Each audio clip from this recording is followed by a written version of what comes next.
Бұл әңгімені жазып отырғанымда өзімді ақтап алғым келмейді. Керісінше, ішімде жылдар бойы жиналып қалған ауыр сезімнен арылғым келеді. Жұрттың сөзіне қалатынымды да білемін.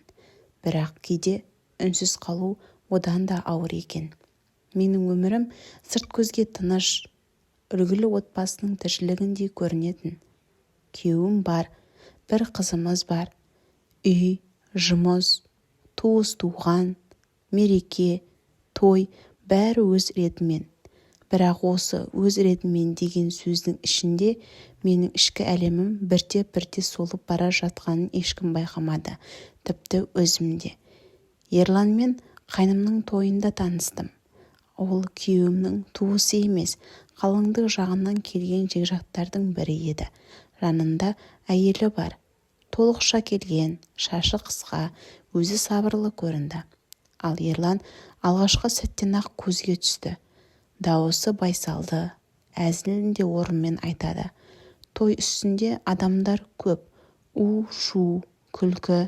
Біз бір-екі рет биледік. Сол аралықта аз-кем сөйлесіп үлгердік. Кәдімгі әңгіме. Бірақ сол қысқа әңгімелердің өзінде бір түрлі сезім пайда болды. Арамызда көзге көрінбейтін, бірақ анық сезілетін бір ұшқын бар да еді. Тойдан кейін ол адамды ұмытып кетемін деп ойладым. Бірақ бір апта өтпей жатып, ол хабарласты. Алдымен жай ғана хал-жағдай сұрау. Сосын күндіз кездесуге ұсыныс. Мен неге келіскенімді әлі күнге дейін өзіме түсіндіре алмаймын. Әлде ішкі бос кеңістігім толуын қалады ма? Әлде өзімді біреуге керек сезінгім келді ме? Білмеймін. Сол күннен бастап өмірім екіге бөлінгендей болды. Үйдегі мен ана, әйел, келін, ал Ерланмен кездескендегі мен мүлдем басқа адам. Өзімді бұрын-соңды сезінбегендей сезіндім. Әңгімем тыңдалады, күлкім бағаланады. Жанымдағы әйел ретіндегі болмысым оянады. Мен бұрын күйеуімен ешқашан ашық сөйлеспеген дүниелерді Ерланмен еркін айта алдым. Өзімді жас, тірі, қажет адамдай сезіндім. Аптасына бір рет кездесетін болдық. Әр кездесуден кейін өз-өзіме уәде беретінмін. Соңғы рет. Бірақ сол соңғы рет қайта-қайта қайталанды. Бірде бұл жүрісімді күйеуім біліп қала жаздады. Ерланнан келген хабарламаны оқып отыр едім. Күйеуім күмәндана қарап қалды. Сол сәттегі жүрегімнің дүрсілін ешқашан ұмытпаймын. Әйтеуір бір сылтаумен құтылдым. Бірақ сол күннен бастап қорқыныш пен ләззат қатар жүретін болды. Ерланмен кездескелі бері жүзім жадырап, адамдар маған өзгеріп кетіпсің дей бастады. Өзім де соны сездім. Айнаға қарасам, көзімде бұрын болмаған от бар. Мен қайтадан қыз күнгі балғын сезімдерді бастап кешкендей болдым. Сол сезімдерге тәуелді болып қалғанымды кеш түсіндім. 3 ай өткенде аяғым ауыр екенін білдім. Сол сәттегі күйімді сөзбен жеткізу қиын.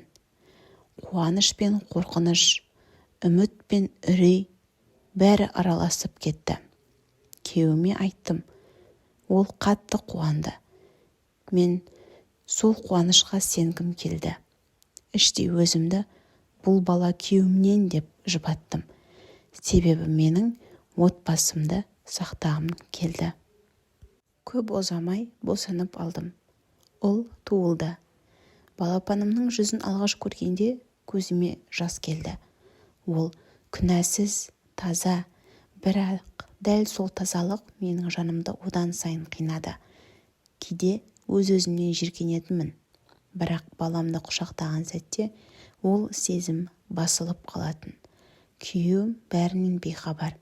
Баласын көтеріп, мақтанышпен қарайды. Ал мен оның көзіне тура қараудан қашамын. Жүктілік кезінде де, босанғаннан кейін де Ерланмен қарым-қатынасты үздім. Өмірім реттелгендей болды. бірақ ол адам менің ойымнан кеткен жоқ. Балам 6 айға толғанда Ерлан қайтадан пайда болды. Бір ғана хабарлама, бір ауыз сөз, бірақ сол сөз менің ішкі тыныштығымды қайтадан бұзды. Өзімді өзім түсіне алмай қалдым. Мен күйеуімді де сүйемін. Ол менің өмірлік серігім, балаларымның әкесі. Ал Ерлан менің жанымды оятқан адам. Екеуінсіз де өмір сүре алмайтындай күйге түстім. Бірімен бірге болғанда екіншісі ойыма келеді. Бұл ең ауыр азап. Мен өзімнің қателігімді білемін, бірақ жүрекке әмір жүрмейді екен. Осы сөзді бұрын түсінбеппін. Мен бұл әңгімені ақталу үшін емес, ойландыру үшін жазып отырмын. Себебі бір сәттік әлсіздік, бір жүрекке ерік беру өмір бойы арқалайтын жүкке айналуы мүмкін. Ал ең сорақысы, сол жүктің салмағын сенен басқа кінәсіз жандар да көтеріп жүреді екен.